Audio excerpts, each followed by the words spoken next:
Hello, मैं हर्षित गुप्ता और आप देख रहे हैं आपका अपना यूट्यूब चैनल हर्षित फिजिक्स इलेक्ट्रोस्टैटिक्स की सीरीज में। पिछले लेक्चर में हमने बात करी थी कि अगर हमारे पास एक कोई यूनिफॉर्मली चार्ज्ड सर्कुलर रिंग हो तो उसके एक्सेस पर हमने इलेक्ट्रिक फील्ड निकाला था कि इलेक्ट्रिक फील्ड कितना होता है, और इसकी एनालिसिस भी करी थी, है ना, कि किस पॉइंट पर इलेक्ट्रिक फील्ड मैक्सिमम होगा और कितना होगा। ठीक है, हमने बताया था कि जैसे मान लेते हैं कि ये हमारे पास एक कोई चार्ज्ड सर्कुलर रिंग है, सर्कुलर रिंग है ना, ये 3D डायग्राम है, और ये इसका मान लेते हैं हम एक्सिस है। तो एक्सिस पर अगर हम कोई पॉइंट ले लें पी, तो इस पी पॉइंट पर जो इलेक्ट्रिक फील्ड था उसकी वैल्यू हमने बताई थी।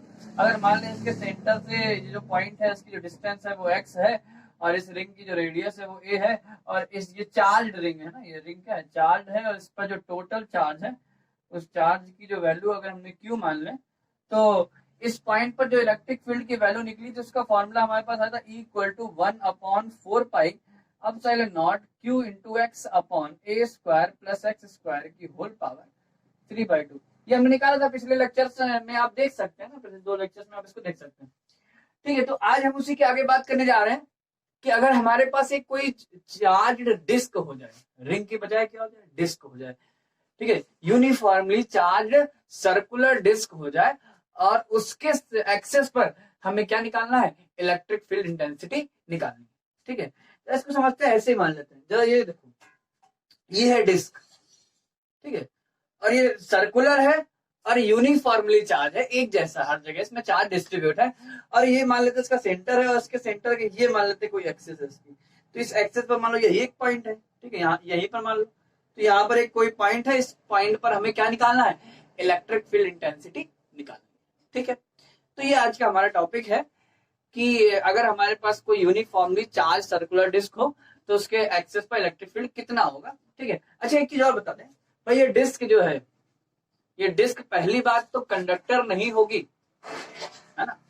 क्यों भाई, अगर ये कंडक्टर होती तो चार्ज क्या यहाँ रुक पाता क्या, नहीं, ये चार्ज तो सब रेपल करता और सब दूर भागता, सब कॉर्नर पर कलेक्ट हो जाता है ना, सबसे किनारों पर इनके इधर पर कलेक्ट हो जाता। ठीक है, लेकिन ये जो है ये एक्चुअली नॉन कंडक्टिंग डिस्क होगी, तभी तो चार्ज यहाँ पर रुका है वहीं रुका रहेगा ना, तो ये कंडक्टिंग डिस्क नहीं है। ठीक है, ये नॉन कंडक्टिंग ही होगी। ठीक है, तो आज का हमारा टॉपिक है electric field intensity, electric field intensity due intensity at the axis of uniformly, एक जैसे charge circular disc, circular disc. ठीक है, ये आज का हमारा टॉपिक। ठीक है, तो इसको निकालते हैं। तो भाई इसको निकालने के लिए हम क्या करेंगे, इस डिस्क को हम कई सारी कंसेंट्रिक, जिनका सेंटर एक ही हो, हम इस डिस्क को कई सारी कंसेंट्रिक रिंग से मिला हुआ मान सकते हैं, है ना भाई। जरा देखो, ये है, इस पे हम एक, अगर ये रिंग ऐसे मान लें, है ना, ये देखो एक ये रिंग मान लें ऐसे, एक ऐसी ये रिंग मान ले पतली सी, ऐसी कई सारी रिंग से हम मिला हुआ इसको नहीं मान सकते। एक रिंग सबसे छोटी होगी, फिर उससे बड़ी, फिर उससे बड़ी, फिर उससे बड़ी, इस तरह से अगर कई सारी रिंग्स को एक के ऊपर एक रख दिया जाए, सभी का सेंटर क्या है, जो इस डिस्क का सेंटर है, तो इन सभी रिंग्स को मिलाने से क्या ये डिस्क नहीं बन जाएगी, है ना, बिल्कुल बन जाएगी। तो वही उसी तरह निकालेंगे भाई। ये इसका डायग्राम, ये थोड़ा 3D डायग्राम है ना, ये ऐसे रखी हुई डिस्क। ठीक है, ये ऐसे डिस्क रखी हुई है और इसके सेंटर से इसके एक्सिस पर एक्स डिस्टेंस पर पॉइंट पी है, और इस पी पॉइंट पर हमें निकालना है क्या, वही इलेक्ट्रिक फील्ड इंटेंसिटी निकालना है। और जो इस डिस्क है इसकी रेडियस हमने ए मान ली है। ठीक है, और इस डिस्क पर हमने कोई एक रिंग मान ली, ये देखो एक पतली सी हमने रिंग मान ली, और इस रिंग की जो विड्थ है वो कितनी है, डी वाई, ये डी वाई है। और इस डिस्क की जो इस रिंग की जो रेडियस है, ये डिस्क की रेडियस तो ए है, जो इस रिंग की रेडियस है उसको हम y मान लेते हैं। अच्छा, ये y लगातार बदलेगा, है ना, हम क्या करें, y की सबसे छोटी जो रिंग होगी उसकी रेडियस 0 होगी, इसका और बड़ी रिंग होगी और बड़ी रिंग होगी, इस तरह से y की वैल्यू लगातार बढ़ती जाएगी। y की सबसे बड़ी वैल्यू क्या होगी, a, है ना, जो इस डिस्क की रेडियस है वही सबसे बड़ी वाली रिंग की रेडियस होगी। ठीक है, तो हम यहाँ करने क्या वाले हैं, अगर हम इन्हीं सभी रिंग्स के कारण इसके से यहाँ पर इस पी पॉइंट पे इलेक्ट्रिक फील्ड निकाल लें और इन सबको क्या कर दें, ऐड कर दें। तो क्या इस पूरी डिस्क के कारण इलेक्ट्रिक फील्ड नहीं निकल आएगा? बिल्कुल निकल आएगा। तो वही हम करेंगे। तो हमने क्या लिया, एक कोई रिंग ले ली है और ऐसी बहुत सारी रिंग्स होंगी और सबकी रेडियस अलग अलग होगी। उन सभी रिंग के कारण जो इलेक्ट्रिक फील्ड है उन सबको हमें ऐड करना है, ठीक है। और यहाँ पर हमें करना क्या है कि लगातार रिंग्स लेनी है, एक ये रिंग उसके जस्ट ऊपर, उसके जस्ट ऊपर, कंटिन्यूअसली रिंग्स लेनी है। और इन कंटिन्यूअस रिंग्स के कारण जो इस पी पॉइंट पे इलेक्ट्रिक फील्ड आएगा उसको सबको हमें कंटिन्यूअसली ऐड करना पड़ेगा। अच्छा, कंटिन्यूअसली ऐड करना पड़ेगा बोले तो इंटीग्रेशन करना पड़ेगा ना। इंटीग्रेशन बेसिकली होता क्या है, एक कंटीन्यूअस समेशन ही तो होता है भाई। सिग्मा भी एक समेशन होता है, लेकिन जो सिग्मा होता है वो डिस्क्रीट होता है, रुक रुक के होता है। जब भी कभी भी फिजिक्स में कंटीन्यूअस लगातार जोड़ने की जरूरत पड़ जाएगा, वहां किसको याद करते हैं, इंटीग्रेशन को याद करते हैं। यहाँ पर भी वही इंटीग्रेशन करेंगे, ठीक है। तो देखते हैं। तो हमने माना कि ये कोई एक रिंग ले ली हमने इस पे और इसकी रेडियस y है। इस रिंग के कारण इस पी पॉइंट पे इलेक्ट्रिक फील्ड निकालते हैं और फिर इसको इंटीग्रेट कर देंगे, ठीक है। तो देखो कितना आएगा, निकालते हैं। Electric field intensity due to the ring, due to the charge ring, ठीक है भाई। ये जो रिंग है, इस रिंग की विड्थ हमने dy मानी है और इस रिंग की रेडियस हमने y मानी है। और एक बात, इस रिंग में छोटा सा जो चार्ज है वो dq है भाई। समझना, इस पूरी डिस्क का चार्ज कितना है, q, और इस डिस्क में एक पतली सी रिंग ले ली गई है, उसका चार्ज कितना है, dq। ऐसे कई सारी रिंग से मिलकर ये क्या पूरी पूरी डिस्क बन जाएगी, है ना। तो ठीक है, तो electric field intensity due to the charged ring, ये कितनी हो जाएगी भाई, छोटी पतली सी रिंग है, इसमें छोटा सा चार्ज dq है और इसके कारण जो छोटा सा इलेक्ट्रिक फील्ड होगा उसको हमने de मान लिया। तो de इक्वल टू क्या आएगा भाई, देखो ये रिंग वाला फॉर्मूला लगाओ, यही वाला फॉर्मूला जो फॉर्मूला था। इस फॉर्मूले में इस रिंग में अगर टोटल चार्ज q था, ठीक है, यहाँ पर इस रिंग में चार्ज dq है, तो यहाँ q की जगह यहाँ क्या रखा जाएगा, dq रखा जाएगा, ठीक है। बाकी देखो x तो वही रहेगा, इसके सेंटर से पॉइंट की जो डिस्टेंस है वो x है, यहाँ पर भी वही डिस्टेंस x है, ठीक है। तो यहाँ अगर फॉर्मूला करें तो ये आ जाएगा 1/4 पाई एप्सिलॉन नॉट, और q की जगह हो जाएगा dq और इनटू में x, और अपॉन क्या, अपॉन है इसकी रेडियस, डिस्क की रेडियस, सॉरी इसकी रिंग की रेडियस। रिंग की रेडियस यहाँ पर कितनी a थी, लेकिन यहाँ पर जो रिंग है, हम रिंग के कारण निकालना है, बाद में उसको इंटीग्रेट करेंगे, ठीक है। जो रिंग के कारण जो रेडियस है वो y है, तो यहाँ a की जगह क्या रखा जाएगा, y स्क्वायर और प्लस का x स्क्वायर की होल पावर 3/2, ठीक है। तो ये क्या आ गया, ये आ गया हमारा एक रिंग के कारण इस पी पॉइंट पर इलेक्ट्रिक फील्ड, ठीक है। अब इसको इंटीग्रेट करने वाले हैं, लेकिन एक चीज और है, इंटीग्रेट करेंगे, बिल्कुल करेंगे, लेकिन इसके पहले हम एक काम करें, dq की वैल्यू यहाँ निकालें और dq की वैल्यू को यहाँ रख दें, फिर इंटीग्रेशन थोड़ा आसान हो जाएगा और जल्दी हो जाएगा, ठीक है। तो देखते हैं भाई dq क्या है। तो dq को निकालते, तो dq वैसे है क्या, तो हमने भी बताया ना, एक्चुअली dq क्या है, इस रिंग का चार्ज है ना। इस रिंग का चार्ज निकालें कैसे, जरा समझना बात को। बात ये भाई कि इस पूरा चार्ज क्यों है, ठीक है, और ये पूरा चार्ज है किसका, इस पूरे डिस्क का। तो डिस्क का कोई पूछे एरिया कितना है, तो डिस्क की रेडियस हमने a मानी है, तो एरिया पाई a स्क्वायर हो जाएगा भाई। सर्किल का एरिया होता है पाई r स्क्वायर, है ना, यहाँ रेडियस a है, तो इसका मतलब इस पाई a स्क्वायर जो है एरिया, इसमें चार्ज कितना है, q। अरे भाई पूरी डिस्क का चार्ज q है ना, और पूरी डिस्क का एरिया कितना है, पाई a स्क्वायर। तो इसका हम बोल सकते हैं charge of area pi a square is equal to q, नहीं है, पूरी डिस्क का एरिया ही तो है ये, और पूरी डिस्क में चार्ज क्यों है, ठीक है।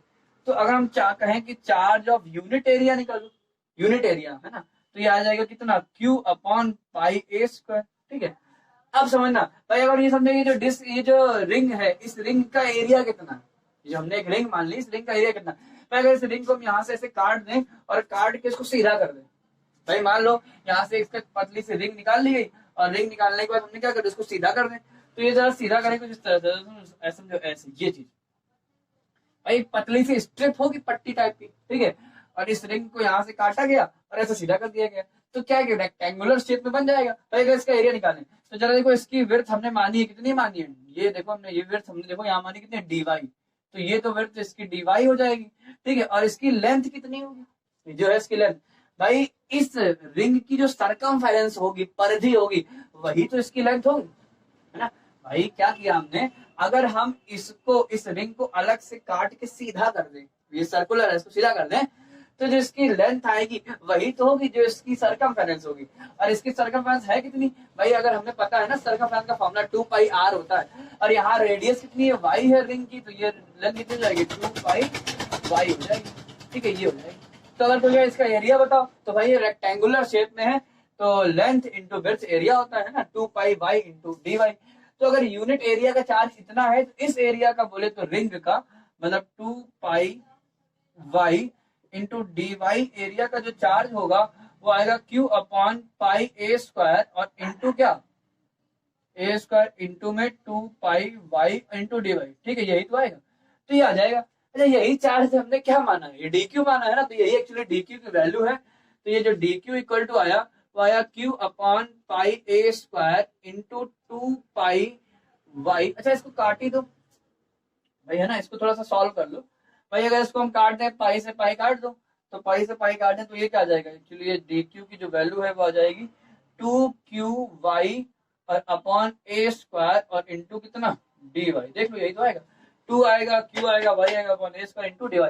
ये हमारी क्या आ गई वैल्यू, ये हमारी वैल्यू आ गई dq की। अब इस dq की वैल्यू को हम यहाँ रखने वाले हैं और इसका इंटीग्रेट कर देंगे। ठीक है, देखते हैं। ठीक है, तो इसको सॉल्व करते हैं। चलो देखो, मैं इसकी वैल्यू को अगर यहाँ रखें तो ये आ जाएगा DE equal 1 upon 4 pi epsilon not DQ के हम ये वैल्यू रखने जा रहे हैं। ठीक है, ये वैल्यू है कितना, ये वैल्यू है 2QY। ठीक है, और अपॉन a स्क्वायर ये वैल्यू है इंटू dy लिखा था, है ना, ये वैल्यू थी। देखो ये DQ का 2QY इंटू dy, ये वैल्यू इंटू में इसमें x पहले से लिखा था और अपॉन में जो चल रहा था वो चल रहा था y square plus x square की होल पावर 3/2 चल रहा था। ठीक है, तो अभी मैं इसका इंटीग्रेशन करना है, देख लो, इसको सॉल्व कर ले भाई। इसको अगर हम देखें, अब यहाँ इंटीग्रेशन कर देंगे। ठीक है, अगर हम इसको इंटीग्रेट करें दोनों साइड, देखते हैं भाई, इंटीग्रेटिंग बोथ द साइड्स। अगर इसका इंटीग्रेशन करो तो जरा देखो, इंटीग्रेशन आ जाएगा डी बराबर, ठीक है, बराबर क्या आएगा जरा समझो, यहाँ पर 1/4 पाई एप्सिलॉन तो कांस्टेंट ही है, इसको इंटीग्रेशन के बाहर कर लो, 2 को भी बाहर कर लो, क्यू क्या है, चार्ज है इस डिस्क का, ये भी कांस्टेंट है, इसको भी बाहर कर लो, है ना। एक्स जो है वो भी एक्स भी कांस्टेंट है भाई। कोई भी रिंग लोगे तो हर रिंग का सेंटर यही है, तो हर रिंग के सेंटर से इस पॉइंट की डिस्टेंस एक्स तो वही रहेगी ना, बदलेगी थोड़ी ना भाई। अगर तुम y को चेंज करोगे, मतलब अलग अलग रिंग लोगे, अलग अलग रेडियस वाली रिंग लोगे, तो क्या सबके सेंटर से इस P पॉइंट की डिस्टेंस बदलेगी क्या, नहीं बदलेगी, है ना। तो यहाँ पर y के रिस्पेक्ट में इंटीग्रेशन हो रहा है, तो y के रिस्पेक्ट में देखा जाए तो x क्या है, कांस्टेंट है, तो ये x भी बाहर आ जाएगा। ठीक है, तो जरा देखो हम बाहर कर लेते हैं, 1/4 पाई एप्सिलॉन नॉट और 2 को बाहर करो। ठीक है, q आ जाएगा और क्या x भी बाहर आ जाएगा, इंटीग्रेशन। ठीक है, ये आएगा। अच्छा, एक बात और, ए स्क्वायर भी कांस्टेंट है ना, ये डिस्क की रेडियस है, तो इसको भी बाहर कर लो अपॉन a स्क्वायर। ठीक है, इंटीग्रेशन के अंदर बचेगा पता कितना, y बचेगा और अपॉन में आएगा y square plus x square की होल पावर 3/2 और dy, ये आ गया हमारे पास। ठीक है, अच्छा, अब इसमें लिमिट भी हम अप्लाई करेंगे भाई। लिमिट क्या है, y की लिमिट क्या है भाई, हमें जो बहुत सारी रिंग्स लेंगे, सबसे पहली रिंग की रेडियस बोले तो 0 होगी और सबसे लास्ट वाले रिंग की रेडियस a होगी, तो y की लिमिट 0 से a है ना। तो यहाँ इंटीग्रेशन लगा सकते हो, लिमिट लगा सकते हो 0 से a। यहाँ पर इलेक्ट्रिक फील्ड की लिमिट अगर लगाओ तो यहाँ पर एक्चुअली हम टोटल इलेक्ट्रिक फील्ड निकाल रहे हैं, तो इसको हमने E मान लिया, चाहे तो 0 से E लिमिट लगा दो ना, चाहे हटा दो, लास्ट में सीधे सीधे हम भाई टोटल इलेक्ट्रिक फील्ड को E कर देंगे भाई। भाई बहुत सारे इलेक्ट्रिक डी क्या, एक रिंग का इलेक्ट्रिक फील्ड, ऐसे सभी रिंग्स का इलेक्ट्रिक फील्ड ऐड कर रहे हैं। इंटीग्रेशन का बेसिक मतलब ऐड करना होता है। ठीक है, तो टोटल इलेक्ट्रिक फील्ड हम ई मान रहे हैं, तो यहाँ पर एक्चुअली सीधे सीधे ई आ जाएगा, है ना। तो इसको चाहे ये बात लिखो चाहे ना लिखो, कोई दिक्कत नहीं है, उससे कोई फर्क नहीं पड़ेगा। तो यहाँ तो ई आ जाएगा सिंपल सा। ठीक है, इधर आओ, अब इधर आओ जरा, तो इधर थोड़ा सा ये 2 से 2 चाहे तो काट दो, तो ये आएगा पता कितना, ये आएगा QX upon 2 pi a square epsilon not. ठीक है, ये चल रहा है। और इसका अब हमें इंटीग्रेशन करना है भाई। अब इसका इंटीग्रेशन की तो एक मैथ का सवाल हो गया भाई। ऐसे मैथ में सवाल करे होंगे तुम लोगों ने बहुत सारे भाई। मैथ का ये सवाल हो गया y upon y square plus x square की होल पावर 3/2 dy। ठीक है, यहाँ पर x जो है वो कांस्टेंट है y के रिस्पेक्ट में। ठीक है, तो इसका इंटीग्रेशन करना है, तो भाई इंटीग्रेशन करने के मेथड्स याद करो। ठीक है, पढ़ा होगा आप लोगों ने इंटीग्रेशन। तो मैथ का पार्ट है ये सवाल एक्चुअली। अब यहाँ से इतना पार्ट तो मैथ का है ना, फिजिक्स का नहीं है कि इसका इंटीग्रेशन करना है, ये पार्ट एक्चुअली मैथ का है। ठीक है, अब जिसको मैथ अच्छे से आती है वो इसको इजिली कर पाएगा। ठीक है, इसको हम हटा देते हैं यहाँ से। जरा देखो करते हैं भाई, तो करें अगर तो इसको इंटीग्रेशन करने के लिए मैथ में एक तरीका है, अगर हम नीचे वाले को टी मान लें तो इसका इजिली से इंटीग्रेशन हो जाएगा। ठीक है, करते हैं भाई, देखते हैं।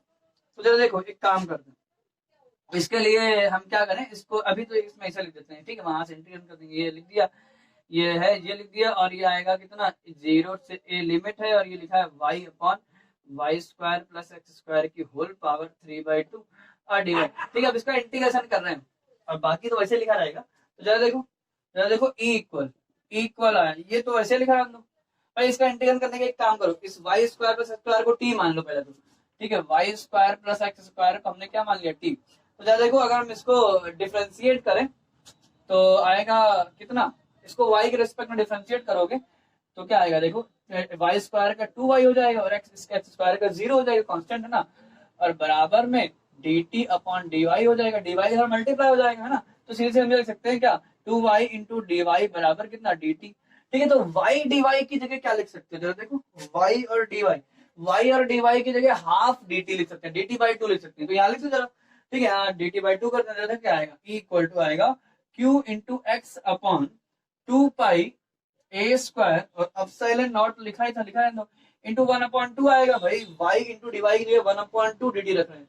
तो ये जो इंटीग्रेशन लिखा था इसको लिखा दो, और यहाँ पर हो जाएगा y dy की जगह dt हो जाएगा।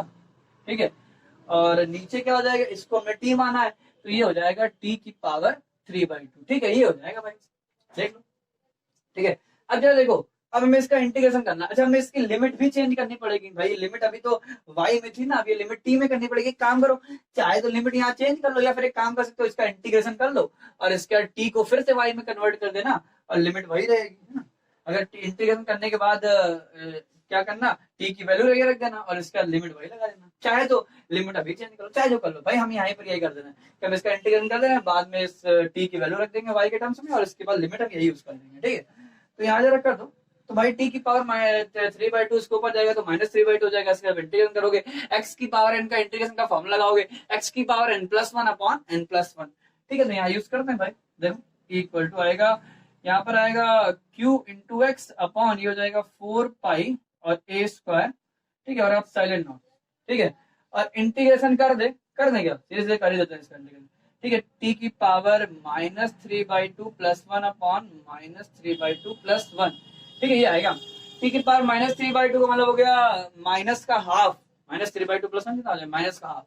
तो आएगा t की पावर -हाफ अपॉन -हाफ। ठीक है, अभी जो -हाफ आया ये इसके दो ऊपर चला जाएगा।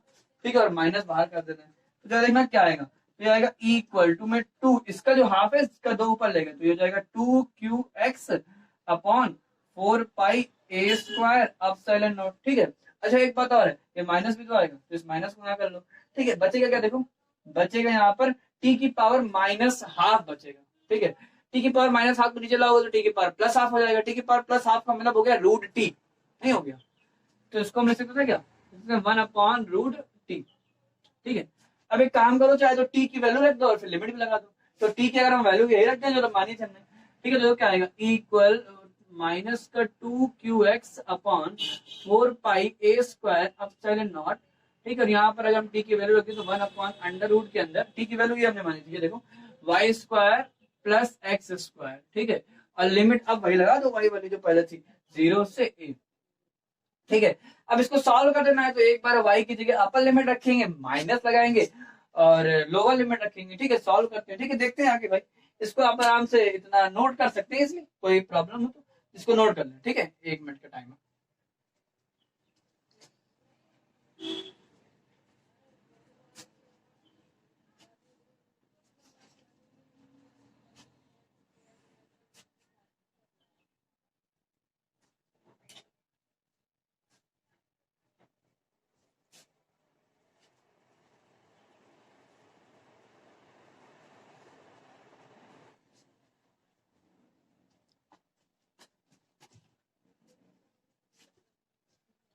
तो हो गया होगा नोट, है ना।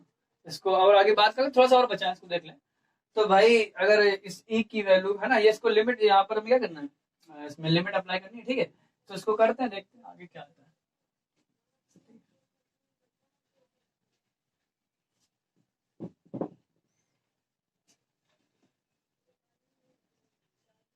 तो देखो इसमें लिमिट लगाओ, अपर लिमिट माइनस में बन कितना आएगा, इक्वल इक्वल आएगा माइनस का 2qx अपॉन 4 पाई, चाहे तो काट ही दो, करो देखते हैं काट देंगे, चाहे तो उसको काट ही दो, ठीक है। तो यहाँ से काट देगा तो क्या आएगा, देखो तो आएगा माइनस का qx upon 2 pi a square और अब साइलेंट नॉट, ठीक है। लिमिट लगाओ देना, अपर लिमिट y की जगह रखो, तो ब्रैकेट के अंदर ये आएगा 1 अपॉन अंडर रूट के अंदर कितना, ए स्क्वायर प्लस एक्स स्क्वायर, है ना।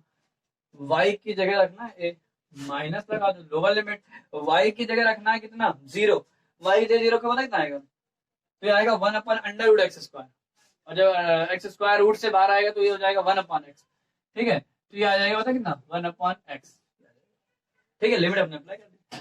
अब एक काम करो, x का अंदर मल्टीप्लाई करा दो और माइनस का भी अंदर मल्टीप्लाई करा दो, ठीक है। तो देखो क्या आएगा, इक्वल, जब x के अंदर मल्टीप्लाई कराएंगे ना तो ये टर्म तो 1 हो जाएगा, x अपॉन x 1 हो जाएगा, और माइनस कराएंगे तो ये पलट जाएगा, ये पहले आ जाएगा बाद हो जाएगा। तो कुल मिलाकर क्या आएगा, ये आएगा